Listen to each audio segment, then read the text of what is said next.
Just 2 years ago, this $10 billion sports complex in China was empty land. And across the Pacific, this massive NFL stadium could get cancelled by Trump before a single brick is laid. Hey, I'm Luis, and today we're looking at 6 of the world's most ambitious stadiums under construction, to see if they're gonna change the face of their city or become very expensive disasters.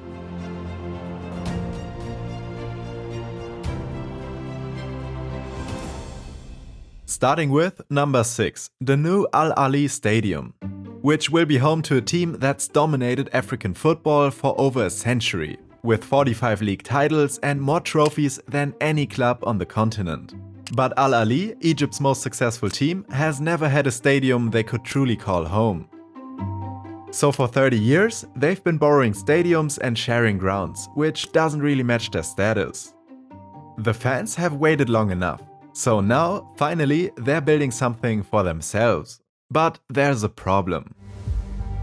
The perfect location in Sheikh Zayed City sits directly under Cairo Sphinx International Airport flight path, which means height restrictions are in place limiting how tall the stadium can be. So how do you create a 50,000 seat stadium when the sky is literally the limit?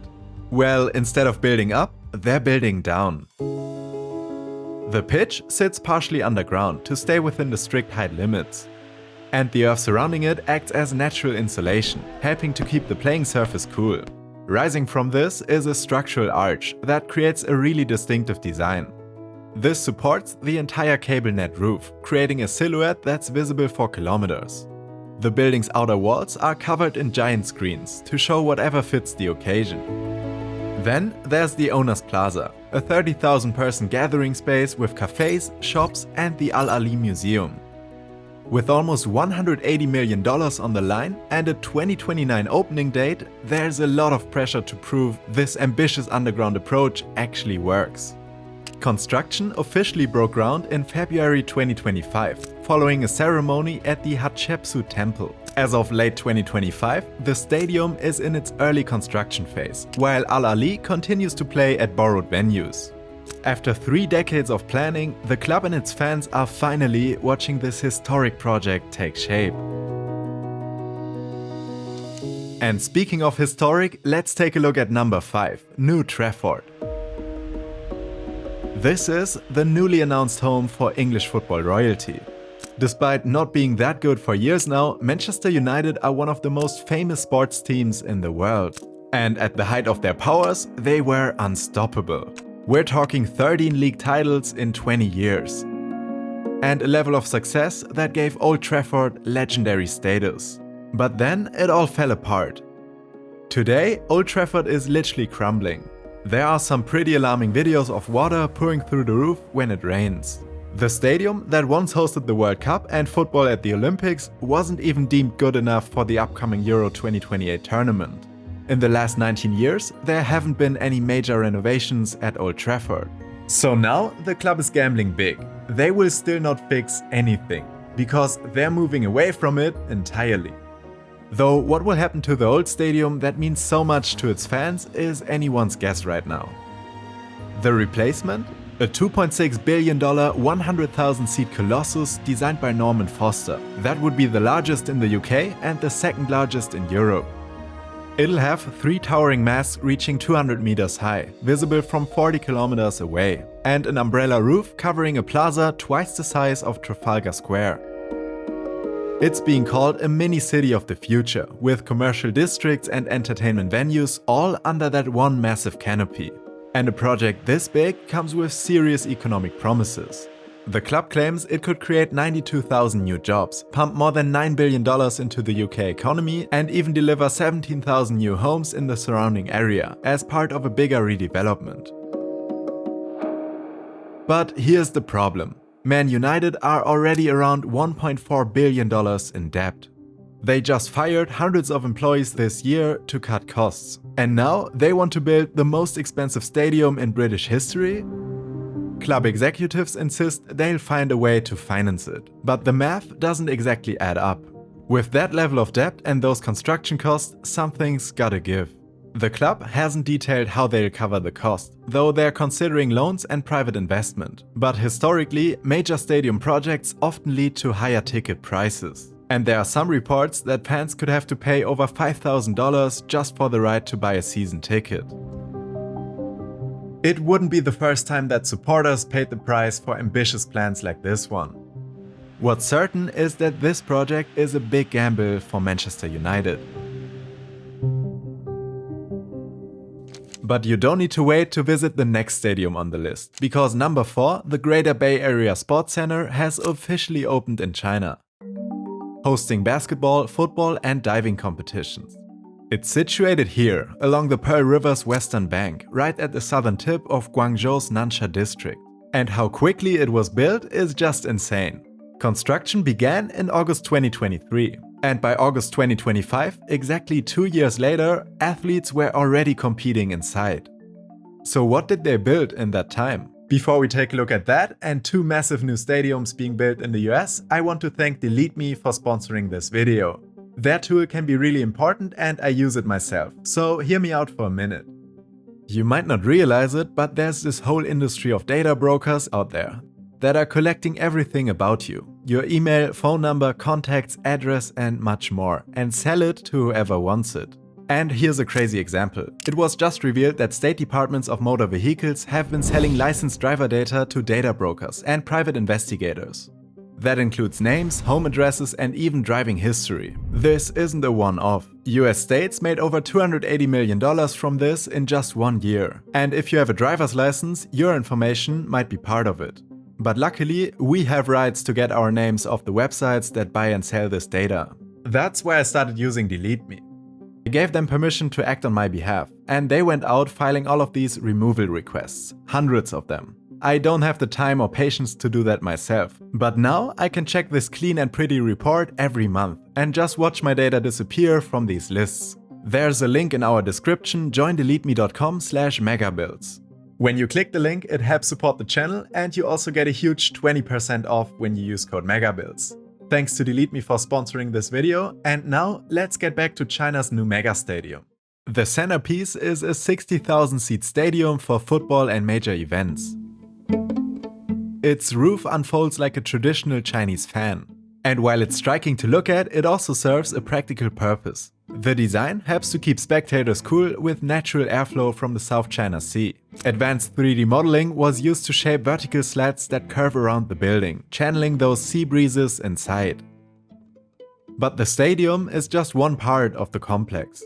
There's also a 20,000 seat arena for basketball and other indoor sports, plus a 4,000 seat aquatic center with Olympic quality pools and diving platforms. The entire project was designed by Zaha Hadid Architects, the same firm behind some of the world's most recognizable modern buildings. The massive sports center will become the heart of a brand new neighborhood, complete with homes, shops and offices.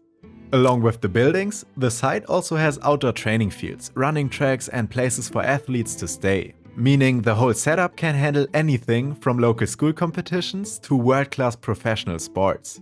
But how did it get built so fast? Well, China is known for its prefabricated construction and has set some crazy records, like building a 57-story skyscraper in just 19 days.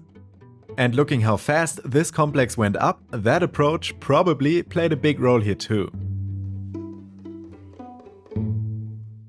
But while they're able to create iconic stadiums at lightning speed, over in Washington, NFL fans are facing a whole different challenge. This is number 3, the Washington Commanders' new stadium. And it's going to be the new home for a team that was once a major force in the league. Washington used to have one of the most feared home fields in the NFL. Fans were so loud that the stadium literally shook. Through the 80s and early 90s, they won 3 Super Bowls. Then in 1996, they left their spiritual home for a stadium in Maryland, and everything fell apart. But this April, new owner Josh Harris made a commitment to bring them back to Washington with a $3.7 billion development. The plan includes 6,000 new homes, hotels and restaurants spread across multiple districts. And the centerpiece is this 65,000 seat dome stadium with a translucent roof. It will sit on the exact side of the old RFK Stadium, where all those championship memories were made. At the moment, it's still not confirmed whether or not the roof will be retractable. And it's actually a pretty big decision, because for NFL games, open air is preferable. But the city also wants to host the Super Bowl along with other events like the Final Four and WrestleMania. A retractable roof is much more expensive, but the stadium is being built in a cold weather area. So being able to protect against the wind and rain is a big deal. There are a couple of issues though. Where the current Maryland Stadium has 22,000 parking spaces, the new facility will only have 8,000, all in a garage. That's a pretty big shift for a fanbase known for tailgating, those massive parking lot parties where fans grill food, drink and socialize for hours before kickoff. And there's one more wrinkle. President Trump has threatened to block the entire deal unless the team changes its name back to the Redskins, which they dropped for being offensive to Native Americans. Still, right now it's estimated that construction starts in 2026, with the stadium opening in 2030. But over in Italy, a whole different kind of history is inspiring. Number 2, the new AS Roma Stadium. They've tried to build this stadium multiple times, and they've not had a lot of luck. But now it's finally looking promising for Roma fans. And while Washington battles politicians and Manchester dreams of futuristic spaceship-like designs, Rome is taking a completely different approach to the look of this stadium. And while most stadiums are aiming for larger capacities, this one is actually a downgrade in size. So what's the deal? Well, for decades, Roma has shared the massive Stadio Olimpico with their bitter rivals, Lazio. The place seats more than 70,000 people, but it's too big for Roma's needs. Worse, there's an athletics track that puts fans too far from the action, and they can't control any commercial revenue. That's a big factor for a club that hasn't won the league since 2001. The most recent escape attempt was this one, and Goldman Sachs even arranged financing. But Italian bureaucracy killed it slowly, one permit at a time, until they gave up on the plan in 2021. Now, the new American owner is giving it one more shot in Pietralata. The new 61,000-seat design by Populous will feature the largest terrace for standing spectators in Europe.